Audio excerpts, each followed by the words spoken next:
न कुशल म्हणजे वाईट विचाराचा प्रभाव. बरोबर. आपल्या मनामध्ये असे दोन प्रभाव असतात, एक चांगला विचार, एक वाईट विचार. असतात का नसतात?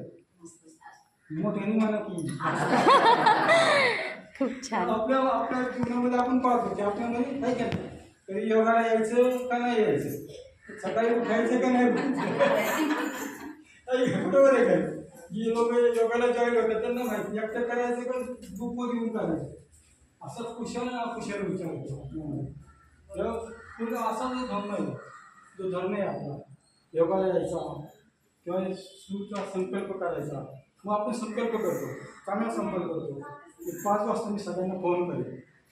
बरोबर 5 वाजता सगळ्यांना फोन येतो की बाई चला काय काय डायलॉग असतो, जगाबाई काय सांगते चला चला चला माझ्याकडे पुढे काय काय म्हणतो, माझ्याकडे चावी एका माझ्याकडे आहे चालतं अगरबत्ती झाली.